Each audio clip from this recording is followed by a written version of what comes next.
Hello guys, कैसे हैं आप लोग। आई होप आप लोग सब अच्छे होंगे।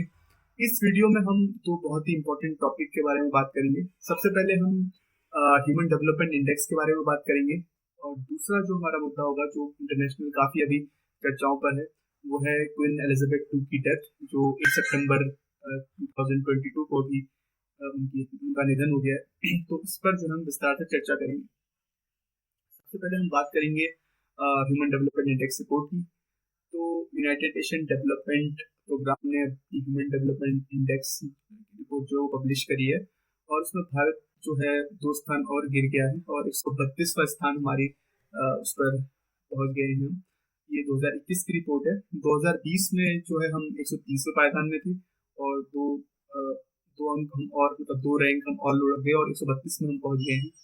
तो ये काफी चिंता की बात है, क्योंकि ह्यूमन डेवलपमेंट इंडेक्स एक बहुत इम्पोर्टेंट क्राइटेरिया होता है किसी भी कंट्री के डेवलपमेंट की। जब हम बात करते हैं तो उसमें हम ह्यूमन डेवलपमेंट इंडेक्स अगर उस कंट्री का अच्छा नहीं है, तो फिर हम उसे ओवरऑल डेवलपमेंट या ओवरऑल डेवलप्ड कंट्री नहीं कह सकते। जैसे अभी आपने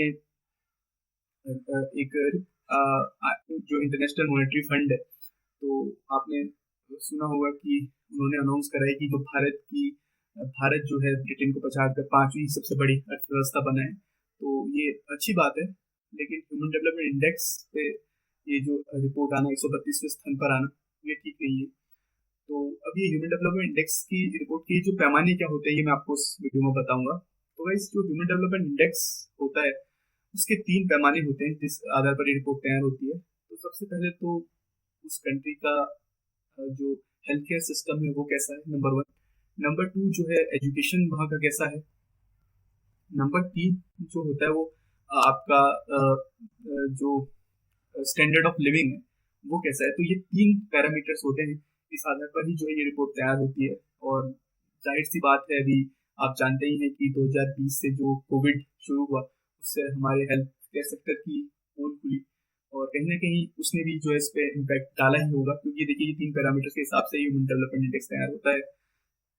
और आप अगर, माफ कीजिएगा, एजुकेशन की बात करें तो जानते ही हैं, प्राइवेटाइजेशन से सबसे ज्यादा जो खतरा पहुंचा है वो एजुकेशन और हेल्थ को पहुंचा है। आप जानते हैं कि अब एक बिजनेस हो गया है एजुकेशन और हेल्थ। जो आम व्यक्ति है, विशेषकर जो लोअर मिडिल क्लास व्यक्ति है, जो बड़ी मुश्किल से जो है पैसे कमा पाता है, आप जानते हैं कि इनकम तो बड़ी नहीं है। तो ऐसे में बच्चों को पढ़ा पाना बड़ा मुश्किल होता है उसके लिए। और इलाज तो भगवान ना करे कि किसी को भी बीमारी हो जाए, क्योंकि इलाज की बहुत बड़ी समस्या है। जो गवर्नमेंट हॉस्पिटल से आप जानते हैं कि कैसे वहाँ पे व्यवस्था है, और सर जो प्राइवेट हॉस्पिटल से वहाँ अच्छी व्यवस्था तो है, अच्छा इंफ्रास्ट्रक्चर है वहाँ, लेकिन पैसे बहुत ज़्यादा लेते हैं। तो इससे कहीं ना कहीं एक अच्छी छवि नहीं जाती है। और आम आदमी को तो बहुत ज़्यादा जो है परेशानी का सामना करना पड़ता है। और इन रिपोर्ट्स पर देखिए, जब जब भी ये, अगर हमारी जैसे ऐसी आगे, अगर भगवान न करे ऐसी कोई महामारी आए, तो कहीं ना कहीं देखिए हमारी माफ कीजिए, कहीं ना कहीं हमारी हेल्थ सेक्टर की तो पोल खुलेगी ही। अगर हम इस पर ध्यान नहीं देंगे, तो कहीं ना कहीं हमें इन तीनों पैरामीटर्स पर ध्यान देने की जरूरत है। वहीं अगर आपके मन में सवाल आ रहा हो कि नंबर 1 पोजीशन में कौन था, तो नंबर 1 पोजीशन में स्विट्जरलैंड थी। स्विट्जरलैंड का बहुत अच्छा प्रदर्शन रहा। और अगर आप चीन की बात करें तो वो 79 नंबर पर था। तो अभी भी उससे भी बहुत काम करने की जरूरत है। यूएसए की बात करें तो यूएसए जो है, होने को तो इकोनॉमी नंबर 1 अर्थव्यवस्था है जब हम अर्थव्यवस्था की बात करते हैं, लेकिन ह्यूमन डेवलपमेंट इंडेक्स से वो जापान से पीछे है। तो कहीं ना कहीं उससे भी ह्यूमन डेवलपमेंट इंडेक्स में काम करने की जरूरत है। वही बांग्लादेश हमसे आगे है, ज्यादा अंतर नहीं है, बांग्लादेश की 129वीं रैंक है। तो पर हाँ, हमसे आगे है बांग्लादेश भी। तो देखिए, ये जो है, हम कई बार जो है पाकिस्तान से तुलना कर देते हैं कि देखो भाई पाकिस्तान पीछे है, या फिर हम किसी और की तुलना हमारे नेबरिंग कंट्रीज से कर देते हैं। विशेषकर ज्यादातर तो पाकिस्तान ही टारगेट होता है। तो हमें जो है, जो कंपटीशन करना चाहिए वो अपने आप से करना चाहिए। क्योंकि अगर देखिए हम ऐसे पाकिस्तान से तुलना करेंगे, या फिर अपनी आसपास की नेबरिंग कंट्री से तुलना करेंगे, तो इससे कहीं ना कहीं हम ग्रोथ नहीं कर नहीं पाएंगे। तो हमें दूसरों पर आरोप प्रत्यारोप करने से बचना चाहिए, और खुद पर ध्यान देने की जरूरत है। तभी जाके जो है सही मामलों में जो विकास हो पाएगा। तो ये तो ह्यूमन डेवलपमेंट इंडेक्स की बात होगी। अब हम बात करेंगे क्वीन एलिजाबेथ टू के निधन के बारे में। तो क्वीन एलिजाबेथ टू, अब जैसा कि आप जानते हैं कि वो मोनार्क थी ब्रिटेन की, महारानी थी, और 1952 से लेकर फरवरी 1952 से लेकर सितंबर 2022 तक, आप कहें या फिर 8 सितंबर 2022 तक वो जो है उन्होंने ये कार्यभार संभाला अपने इतने सालों तक।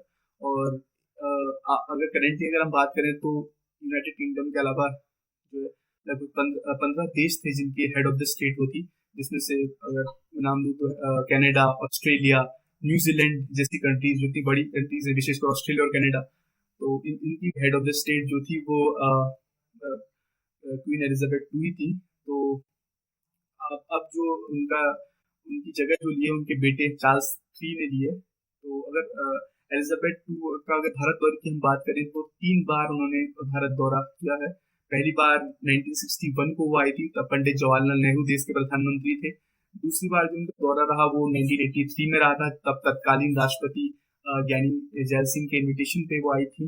और फिर जो तीसरा और अंतिम दौरा उनका उनका रहा वो 1997 में रहा, जब वो साउथ के मशहूर अभिनेता कमल हासन से उनकी मुलाकात हुई थी।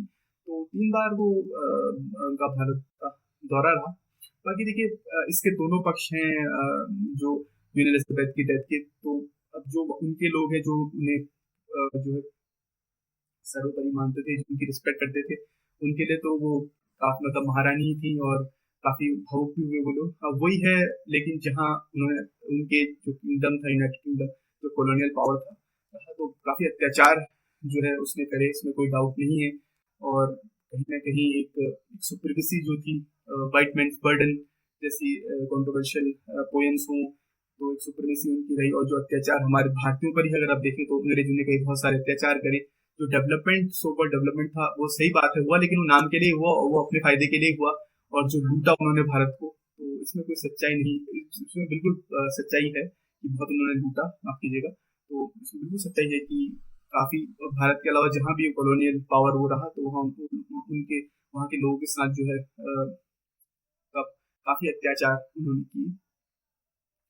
और जो कॉलोनी जब रही यूनाइटेड किंगडम्स की जितनी भी, जिसमें से भारत, पाकिस्तान शामिल है, इस पर इसमें कोई शक नहीं है। तो आई होप आपको ये वीडियो पसंद आया होगा। और आपको क्या लगता है, मैं चाहूँगा आप कमेंट बॉक्स पर इस पर लिखें। और अंत में आपसे एक सवाल पूछना चाहूँगा जो इसी से संबंधित है, अगर इस वीडियो से संबंधित ही, कि आपको बताना है कि यूनाइटेड किंगडम की जो मैंने बात करी, तो अभी वहाँ का जो नया प्रधानमंत्री कौन बना है या बनी है, तो उस पर आप कमेंट सेक्शन पर इसका जवाब दीजिए। आई होप आपको ये वीडियो पसंद आया होगा। पसंद आया तो दोस्तों के साथ इसे शेयर करें, लाइक करें और सब्सक्राइब करना ना भूलें। बहुत बहुत धन्यवाद।